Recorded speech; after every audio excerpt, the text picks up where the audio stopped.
오늘 주시는 하나님 말씀 요한복음 21장 18절에서 19절 말씀입니다. 내가 진실로 진실로 내게 이르노니 내가 젊어서는 스스로 띠띠고 원하는 곳으로 다녔거니와 늙어서는 내 팔을 벌리리니 남이 내게 띠띠우고 원하지 아니하는 곳으로 데려가리라. 이 말씀을 하심은 베드로가 어떠한 죽음으로 하나님께 영광을 돌릴 것을 가리키심이러라. 이 말씀을 하시고 베드로에게 이르시되 나를 따르라 하시니. 아멘. 존 스토트의 제자도를 우리가 계속하고 있습니다. 제자도에서 말하는 핵심 자질의 7번째 오늘 말씀을 나누는데 의존에 대한 말씀입니다. 우리가 의지하다, 의존하다라고 말하는 바로 의존을 이야기하는 것이죠. 우리 지난주에는 개인의 신앙생활과 공동체의 신앙생활 사이의 균형을 잡아야 한다, 균형에 대한 이야기를 했습니다. 그래서 사람이 혼자 할 수 없는 일 중에 하나가 그리스도인이 되는 것이다 이랬습니다. 그리스도인은 공동체 안에서 함께 신앙에 성숙하고 함께 그리스도인으로 되어져 가는 것이라. 그래서 그리스도인은 필히 누군가를 의존하면서 사는 존재다 이 말입니다. 또 우리가 의존할 자가 물론 사람도 우리가 의존하지만은 정말 그리스도인이 가장 먼저 의존하며 의지하며 지내야 할 분이 누굽니까? 바로 우리 예수 그리스도, 우리 하나님 아버지인 거죠. 여러분, 예수님의 제자들은 예수님을 의지하고 하나님 아버지의 자녀들은 하나님 아버지를 의지하고 삽니다. 그렇게 사는 것이 제자의 삶이라 말하죠. 1960년대 소위 말하는 세속적인 신학자들이 이런 말을 했습니다. 이제 인류는 성인이 되었으므로 하나님 없이도 살 수 있다, 그런 말을 했습니다. 이 세상이 미개하고 그럴 때야 하나님 필요했지만은 이제 이 인류가 성인이 되었으니 우리가 다 자랐으니 하나님 없이도 살 수 있다, 무신론자로 살자 이런 말이죠. 어떤 사람 이런 말도 합니다. 하나님은 주로 가난하고 못 사는 나라가 믿는 거고 주로 독재국가, 사회보장제도가 잘 안 되어 있는 나라들, 그런 나라에서 되게 종교가 흥왕하고 선진국은 하나님 잘 안 믿는다, 이렇게 말하는 사람도 있어요. 그러니까 여러분, 우리가 배고플 때야 하나님 찾지 잘 먹고 잘 살면 하나님 찾을 이유가 있겠느냐? 여러분, 이 말이 과연 사실일까요? 어느 교수님은 이렇게 말하는 사람들 보면은 이분이 감히 말하건대 꾸짖고 싶어진다 이런 표현을 하시더라고요. 잘 먹고 잘 살면 하나님 필요 없어진다, 하나님 없이도 살 수 있다라고 말하는 그 사람들의 교만한 마음과 힘들고 어려운 사람 공감치 못하는 그런 마음을 보면 꾸짖고 싶어진다. 인생의 고통과 인생의 아픔을 호소할 것이 없어서 오직 하나님 앞에 나와 울면서 기도하는 그런 사람들의 심정을 전혀 공감하지 않고 잘 사는데 뭐가 문제야? 아들, 딸 잘 됐는데 뭐가 문제야? 먹고 살만한데 뭐가 문제야? 이렇게 말하는 사람들을 보면 정말 꾸짖고 싶어진다, 그런 말을 합니다. 여러분, 선진국 중에 선진국이라고 하는 이 미국 사람들 잘 먹고 잘 사는데 왜 그렇게 우울증 약을 먹고 왜 그렇게 마약성 진통제를 달고 살고 왜 그렇게 삽니까? 여러분, 부유함 덕분에 하나님 없이도 잘 사는 것이 아니라 부유함 때문에 하나님 없이도 잘 살 수 있다고 착각하게 되는 것입니다. 내가 부유하고 내가 재물이 있으니까 하나님 없이도 살 수 있다라고 착각하게 만드는 것이에요, 재물이라는 것이. 우리는 하나님이 필요 없는 것이 아니라 하나님 대신에 다른 우상을 그 자리에 갖다 놓은 것밖에 없습니다. 여러분, 신이 필요 없습니까? 하나님 필요 없어요? 절대 그렇지 않아요. 다만 하나님 자리에 다른 우상을 갖다 놓고 사는 것밖에 아닌 거예요.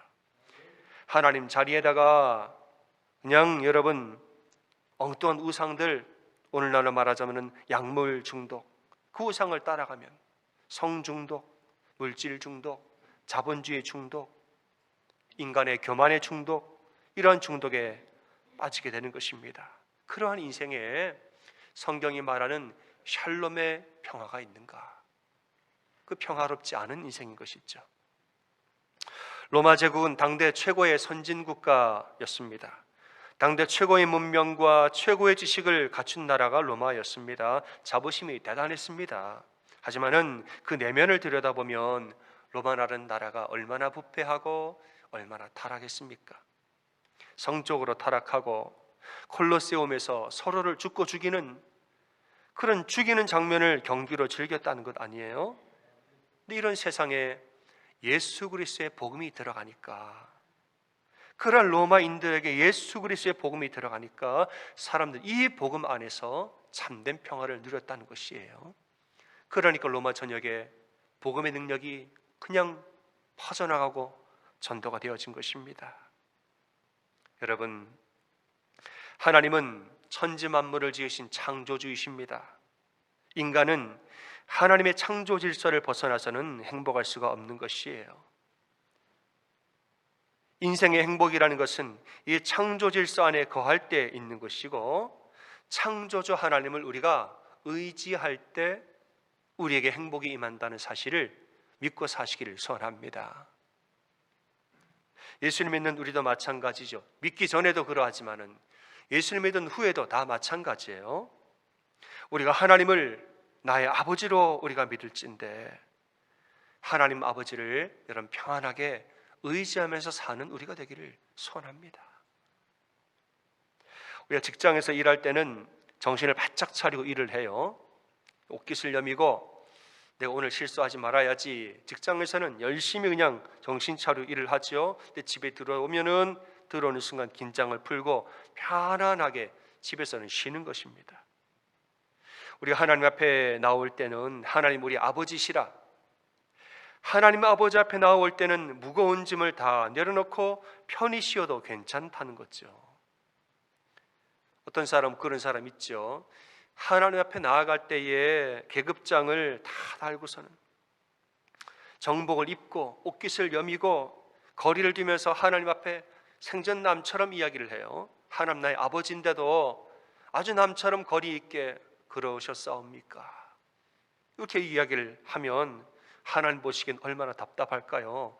안 그래도 되는데 좀 편하게 하지. 하나님 앞에 나올 때는 계급장 떼고 어린아이처럼 편안하게 마음을 열고 이렇게 기도하는 거예요. 하나님께 기도할 때는 울고 싶으면 울고 웃고 싶으면 웃고 하나님 마음을 주시면 그 마음에 충실하여서 편안하게 하나가 이야기하는 것이죠. 그럴 때 하나님 터치가 일어나는 겁니다. 우리가 말씀을 볼 때도 대단한 연구를 하려고 할 필요 없어요. 그 말씀 묵상할 때도 이 말씀이 하나님 주신 오늘의 은혜가 무엇인가 편안하게 기도할 때도 그렇게 하는 것이고 예배할 때도 그렇게 하는 것이죠. 그게 바로 오늘 말하는 의존, 하나님에 대한 의존이라는 것입니다. 존 스토트는 영국의 유명한 사립학교를 나왔습니다. 그 학교 이름이 럭비 학교예요. 오늘날의 럭비가 만들어진 학교가 바로 그 사립학교라고 말해요. 그래서 이름 럭비 학교예요. 근데 그 학교에서 어렸을 때부터 배우기를 강한 사람이 되려면 어떤 상황에서도 자기 감정을 드러내지 마라, 이런 교육을 계속 받았다고 그래요. 그 때문인지 몰라도 이 스토트는 좀처럼 울지 않는 강한 남자로 인생을 살았다고 말합니다. 그런데 이제 나이가 들어서 80대가 됐습니다. 세월을 다 지난 다음에 이제 지내던 어느 주일날 아침에 교회를 가려고 빨래를 좀 치우고 하다가, 여러분들 회전의자 아시죠? 회전의자 밑에 다리가 5개가 있잖아요. 바퀴가 달리고 빨래를 치우려고 이렇게 하는데 회전의자 바퀴에 다리가 걸려가지고 넘어진 거예요. 넘어졌는데 침대와 책장 사이에 그 좁은 틈으로 스토트가 넘어진 겁니다. 80대 할아버지가. 그러면서 엉덩이뼈가 부러졌습니다. 이 좁은 공간에 낀 채로, 그 명망 높은 학자가 그 좁은 공간에 낀 채로 아무것도 하지 못하고 구급차가 올 때까지 이 버튼을 눌러서 꼼짝도 못하고 누워 있었던 거죠.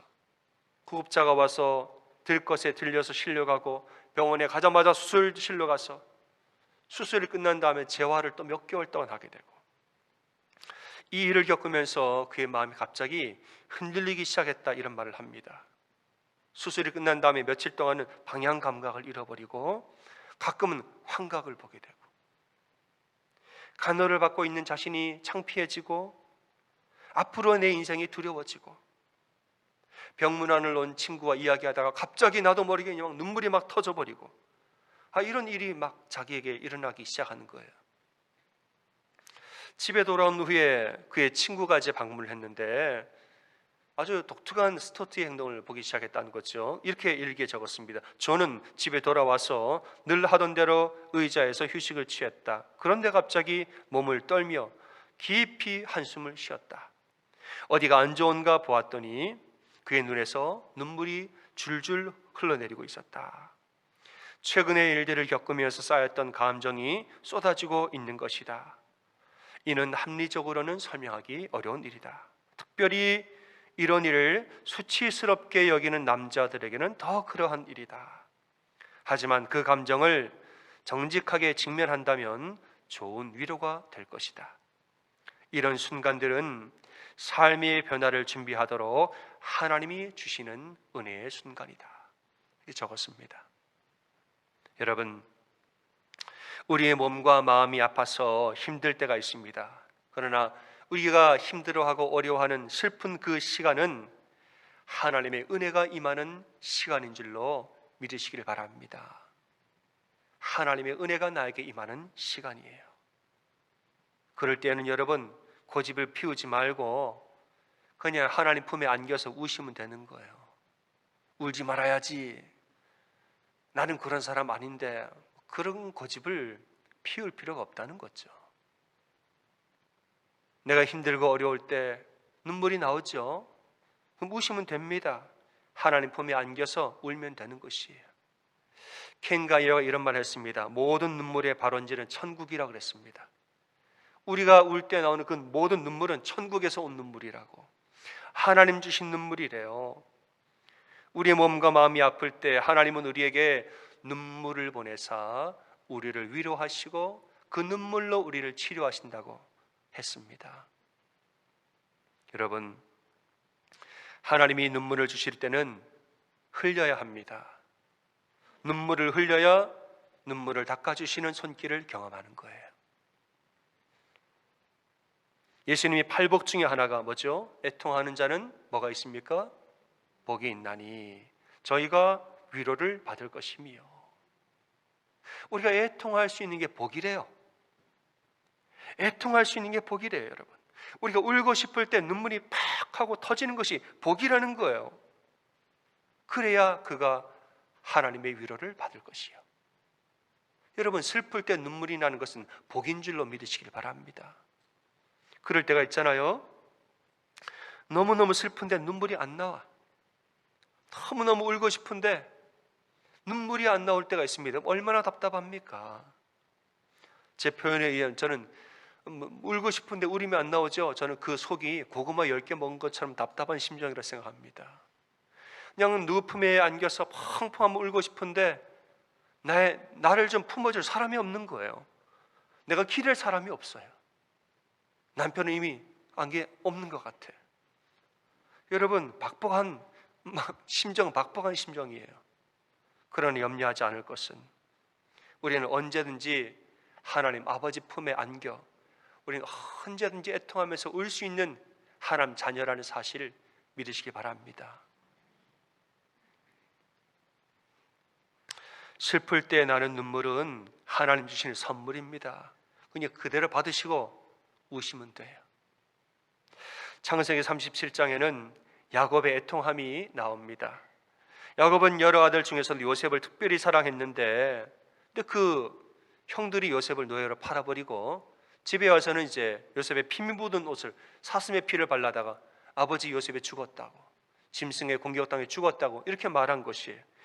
이 말을 듣고 야곱이 얼마나 슬퍼했는지 자기 옷을 찢고 굵은 배로 허리를 묶고 오랫동안 요셉을 위하여 애통하였더라 이랬어요. 애통하였더라. 뒤에 말씀 보면은 그의 모든 자녀가 위로하되 그가 위로를 받지 않고 이랬어요. 그러니까 11명의 아들들이 와서 아버지를 그렇게, 아버지 우리가 잘할게요. 열아들 안 부끄럽게 우리가 다 잘해드릴게요, 아버지. 그렇게 이야기를 해도 요셉, 야곱이 위로를 받지 않고 내가 수 올려 내려가 아들에게로 가리라. 나도 아들 따라 죽겠노라. 이러면서 애통했다는 거 아니에요. 여러분, 사람이 너무너무 슬프면 어느 누구도 위로가 되지 않습니다. 우리가 슬픈 일을 당한 것보다 더 슬픈 것은 아무도 나를 위로할 자가 없는 것. 그 누구도 그의 선의와 좋은 마음은 100번 이해를 하지만은 그래도 내 마음에 어떤 위로가 되어지지 않는 그 상황, 그게 우리에겐 더 어려운 일인 거죠. 너무 큰 슬픔은 사람이 위로할 수 없습니다. 여러분, 우리 인생을 살다 보면 사람의 손길로는 위로가 안 되고 하나님만이 위로하실 수 있는 일이 있다는 것을 겸손히 인정하고 믿으시길 바랍니다. 나는 좋은 형제 있고 좋은 가족이 있고 나 하나님 필요 없어, 그런 게 어디 있습니까? 그렇지 않아요. 인생의 엄중함을 우리가 안다면 살다 보면 사람의 손길로는 위로할 수 없고 오직 하나님만이 위로할 수 있는 그런 일들이 우리 인생에 있다는 것, 그걸 우리가 알게 된 거죠. 나와 함께 울어줄 사람이 있는 게 복이죠. 근데 이거보다 더 큰 복은 뭐냐? 하늘의 위로를 내가 받는 것이 더 큰 복입니다. 하나님의 손길과 하나님의 위로하심과 천국의 눈물이 내 눈물을 통해 나오게 될 때에, 그 눈물을 통해서 하늘의 치료와 하늘의 위로가 내 심령에 일어날 때에 그 복이 다른 복보다 더 큰 복임을 믿으시기를 주님의 이름으로 축원합니다. 우리가 살다 보면 울음도 종류가 있습니다. 슬픈 울음과 깊은 울음이 저는 있다고 생각합니다. 슬픈 울음 뭐냐? 슬퍼서 나오는 게 슬픈 울음이에요. 깊은 울음은 뭐냐? 깊은 울음은 진정한 위로자를 만났을 때 내 마음 깊은 곳에서 나오는 울음이 있어요. 그건 깊은 울음입니다. 참된 위로자를 내가 만났을 때 이 속에서 속사람의 깊은 곳에서 터져나오는 이 울음, 그래서 여러분, 이 깊은 울음을 우리가 울고 나면 이 치료가 일어나고 회복이 일어나고 인생이 변화되는 경험을 우리는 하게 됩니다. 그런데 이 깊은 울음은 누구를 만날 때 나옵니까? 우리 주 예수를 만날 때 나오는 줄로 믿으시길 바랍니다. 여러분, 마음이 아프고 슬플 때 다른 데서 울지 말고 예수님 앞에 나와서 우시길 바랍니다. 그분을 의지하라, 그분께 의존하라, 이 말입니다. 수고하고 무거운 짐진 자들아 다 내게로 오라. 내가 너희를 뭐하게 하리라? 쉬게 하리라. 나는 마음이 온유하고 겸손하니 나의 멍에를 메고 내게 배우라. 그리하면 너희 마음이 뭘 얻습니까? 쉼을 얻으리니 이는 내 멍에는 쉽고 내 짐은 가벼움이라. 예수님은 우리의 진정한 위로자이십니다. 무거운 짐을 나 홀로 지고 견디다 못해 뭐 할 때가 옵니까? 쓰러질 때가 오죠. 그럴 때 불쌍히 여겨 구원해 줄리 은혜의 주님 오직 예수님밖에 없는 거예요. 인생의 짐이 많은데 기도 안 해도 괜찮고 하나님 나 혼자 할 수 있으니까 하나님 내가 패기치기 싫습니다. 여러분 혼자 그냥 자기 힘과 의지로 그냥 그 짐을 다지고 살아보세요. 무거운 짐을 홀로 지고 가다가 어느 순간에 쓰러지는 때가 옵니다. 나는 강한 남자니까, 나는 강한 사람이니까. 근데 하나님 앞에서는 다 소용없는 말이죠. 우리는 젊으나 나이가 드나 하나님 앞에서는 어린아이예요. 그냥 하나님 앞에서는 그냥 앉아서 울면 되는 거죠. 시편 56편은 다윗이 블레셋에서 죽을 뻔하다 살아나서 그때 쓴 시가 시편 56편입니다. 그는 사울을 피해서 블레셋으로 도망갔는데 블레셋 사람 다윗을 알아본 겁니다. 골리앗을 죽인 다윗, 사울은 천천, 다윗은 만만. 그 다윗 죽이려고 그래요. 그때 너무 다급하니까 갑자기 뭘 했는지 아시죠? 다윗이 갑자기 미친 척을 합니다. 수염에 침을 흘리고 대문에 끄적거리고 막 이러면서 이상한 사람, 정신 나간 사람 흉내를 내요. 그게 풀려나는 거 아닙니까? 풀려나서 좋기는 하지만은 마음에 자괴감이 밀려오는 것입니다. 한때 내가 골리앗을 죽인 용사 다윗이 어쩌다가 내가 이렇게 되었는가? 이렇게 내가 비참한 지경에 이르렀으니 그 속에 억울함과 원통함이 얼마나 컸을까 생각합니다. 그래서 56편 8절에 다윗은 이렇게 기도합니다. 하나님, 나의 유리함을 주께서 계수하셨사오니 나의 눈물을 주의 병에 담으소서 이랬어요. 내가 지금 눈물 흘리면서 기도하는 눈물의 기도를 주의 눈물병에다 담아두십시오. 뭔 말입니까 여러분? 눈물의 기도를 하나도 잊지 말고 다 기억하고 생각해달라고 기도하는 거예요. 여러분, 하나님은 우리의 눈물의 기도를 절대 잊지 않고 응답하신다는 것을 믿고 사시기를 소원합니다. 우리가 흘리는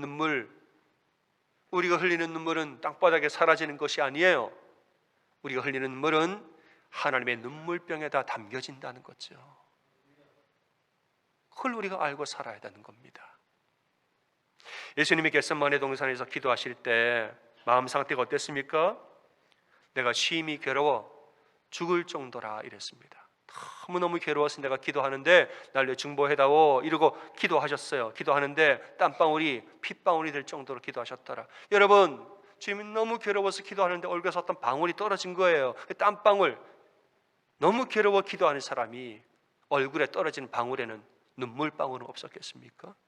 저는 그렇게 생각합니다. 주님이 너무너무 괴로워서 기도하는데 얼굴에서 땀방울이 떨어지는데 그 땀방울에 눈물방울 없었겠냐고요. 애통하면서 내가 하나님께 부르짖고 기도하는데 눈물방울은 없었겠냐고요. 히브리서 5장 7절입니다. 그는 육체에 계실 때 자기를 죽음에서 능히 구원하실 이에게 심한 통곡과 눈물로 간구와 소원을 올렸고 그의 경건하심으로 말미암아 들으심을 얻었느니라. 주님이 통곡하고 눈물로 간구하고 기도하니 하나님이 그 기도를 다 들으신 줄로 믿으시기를 바랍니다.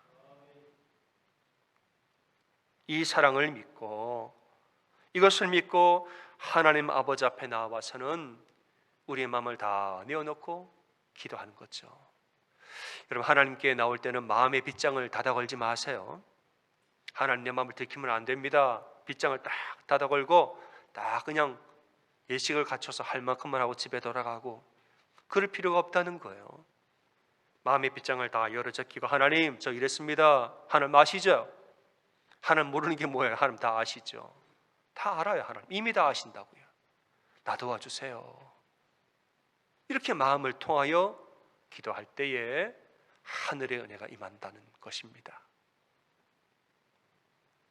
하나님 앞에서 울다라는 책을 쓴 제럴드 시처라는 분이 있습니다. 이분은 시카고 대학에서 박사를 하고 대학에서 강의를 하는 엘리트로 살았던 분입니다. 이분이 이제 온 가족 이제 자기 밴에 태우고 가족 여행을 가는데 사랑하는 어머니를 모시고 아내와 함께 사랑하는 네 자녀와 밴을 타고 운전을 합니다. 근데 가는데 어느 모퉁이를 코너를 돌 때에 맞은편에서 트럭이 다가오는데 운전자가 만취 상태였던 거죠. 만취 상태로 음주운전을 하는 운전사가 갑자기 코너에서 중앙선을 침범해서 정면으로 그 차를 들이받았습니다. 그 자리에서 사랑하는 어머니가 즉사하시고 아내가 바로 죽고 4살 난 딸아이가 그 자리에서 죽습니다. 자기가 살고 우리 아이들 3명이 살았습니다. 7가족 중에서 3명이 죽고 4명이 산 거예요. 그 일로 인해서 이가 큰 충격에 빠집니다. 하나님 믿는 사람임에도 불구하고 하나님 왜 그러셨어요? 그 사고가 일어날 때 하나님 어디 계셨습니까? 왜 우리에게 이런 일을 주십니까? 원망을 하기 시작하는 거죠. 살아남은 아이들은 살아가야 하니까 그 아이들 돌보느라 너무너무 바쁜데 밤만 되면 마음속에서 원망과 절망과 이 우울감이 막 밀려오고 다음날 또 아이들을 또 돌보고 직장에서 일하고 이렇게 살면서 시간이 지나니까 자기가 점점점 모르는 사이 무신론자가 되어가고 있더라 이렇게 얘기했습니다. 내가 의지하고 믿었던 하나님, 당신은 그 비극의 현장에서 어디에 계셨습니까? 이 질문이 사라지지 않으니까 자기 자신을 이 질문이 무신론의 경계까지 자기를 밀어붙이더라 말했습니다. 교회를 떠나고 싶다. 그런데 어느 날 밤에 꿈을 꾸는데 그 꿈속에서 사고가 났던 현장을 다시 보는 꿈을 꿉니다. 충돌했던 도로 옆에 자신과 살아남은 세 아이가 함께 서 있습니다. 이 네 명이서 같이 충돌하는 그 장면을 다시 한번 꿈속에서 지켜보게 됩니다. 이제는 모퉁이에서 우리가 탄 벤이 커브를 돌고 있습니다. 근데 맞은편에서는 술 취한 차가 이제 트럭이 나왔던 중앙선을 이제는 넘어서 벤을 향해 돌진을 하는 바로 그 상황에 있는데, 바로 그때 신비한 장면을 보게 됐지요. 갑자기 밝은 빛이 그 현장을 비추고 이 빛이 점점 커져서 온 현장을 밝히 그냥 어떤 조명을 킨 것처럼 그 장면을 환하게 비치면서 세세하게 다 보여주더라는 겁니다. 빛이 비치니까 졸고 있는 운전자의 얼굴이 보이고, 갑자기 당황하는 자기의 운전자의 얼굴이 보이고, 우리 가족이 무서워하는 공포의 모습이 보이고, 차가 충돌할 때 산산이 부서지는 유리 파편이 보이기 시작하고, 빛이 비치는 게 다 보이더래요. 다 보이더래요. 그래, 또 하나를 봤는데 뭐냐? 또 하나 중요한 것을 봤는데 뭐냐? 어둠이 있을 때는 몰랐는데 밝은 빛이 비추니까 그 사이에 우리 하나님 아버지가 서 계시다는 거죠. 나는 몰랐는데 하나님 어디 계셨어요? 했는데 밝은 빛이 비추사 다 보게 되니까 하나님 아버지가 그 가운데 서 계시다는 거예요. 서서 한편으로는 하늘나라 가게 되는 살아있는 세 명의 가족을 천국으로 인도하려고 준비하시고, 또 한편으로는 살아남은 네 명의 가족들을 그들을 위로하려고 손을 또 펼치고 계시고, 산자의 인생을 살아가야 하는 그 모든 인생을 인도하려고 또 하나님 준비하려고 그 자리에 계시고, 하나님 그 자리에서 우리 모두를 당신의 손으로 돌보고 계시더라는 거, 그걸 꿈속에서 봅니다. 그걸 자면서 깼는데 그 뒤로 시처의 인생에 하늘의 평화가 임했다고 말합니다. 사랑하는 여러분, 하나님은 우리를 다 알고 계시는 줄로 믿으시길 바랍니다. 임마누엘 하나님, 우리와 늘 함께 하시는 줄로 여러분 믿으시길 바랍니다. 하나님 다 보고 계십니다. 다 보고 계시고 다 알고 계세요. 우리를 지키시고 보호하십니다. 여러분 마음 편안하게 하나님께 의지하시기를 바랍니다. 내가 주의 영을 떠나 어디로 가며 주의 앞에서 어디로 피하리까? 내가 하늘에 올라가도 거기 계시고 수월에 가도 거기 계시고 바다 끝에 날개를 치며 가도 거기 계시고, 여러분 거기서도 주의 손이 날 인도하며 주의 오른손이 날 붙드시리이다. 하나님 안 계신 곳이 어딥니까? 내가 하나님 피하려고 도망가려고 해도 하나님 거기에도 계시는 것이에요. 하나님께서는 흑암이나 빛이나 똑같습니다. 낮이나 밤이나 하나님께 상관이 없습니다. 내 눈에 하나님 안 보여도 하나님 나를 다 보고 계시는 것이에요. 주께서 내 내장을 지으시며 나의 모태에서 나를 만드셨나이다. 여러분, 우리를 만드신 분이 누굽니까? 하나님이에요. 하나님 우리 몰라요? 다 알고 계시죠. 나를 알기만 합니까? 내 인생을 위한 아름다운 계획을 이미 다 갖고 계시다는 것이지요. 하나님이여, 주의 생각이 내게 어찌 그리 보배로운지요, 그 수가 어찌 그리 많은지요. 내가 세려고 할지라도 그 수가 모래보다도 많도소이다. 내 생각할 때는 이건 끝났다 생각하는데 그건 내 생각이지 하나님께 그 수가 한없이 많은 거예요. 사랑하는 여러분, 하나님이 우리를 지으셨습니다. 지으실 뿐 아니라 우리의 모든 출입을 지금부터 영원까지 지키시는 줄로 믿으시기를 바랍니다. 그러니까 하나님을 의지하고 사십시오. 하나님께 의존하세요. 우리가 성인이 되면 하나님 없이 살 수 있다? 여러분, 의지하지 않으려는 것은 성숙이 아니라 미성숙의 표지라 그랬습니다. 내가 돈이 많으면 하나님 없이 살 수 있다? 내가 성숙하면 하나님 없이 살 수 있다? 의지하지 않는 것은 성숙이 아니라 미성숙의 표지입니다. 삶의 무게를 아는 사람은 겸손하게 하나님을 의지합니다. 하나님의 은혜를 아는 사람은 그 앞에 나아가서 모든 짐을 내려놓고 우리의 마음을 다 열고 기도합니다. 하나님은 상하고 통회하는 심령을 사랑하시는지라. 여러분, 이 말씀 믿고 정말 하나님을 의지하고 하나님께 마음을 올려드리며 이렇게 사는 여러분 다 되어지기를 주님의 이름으로 축원합니다. 아멘.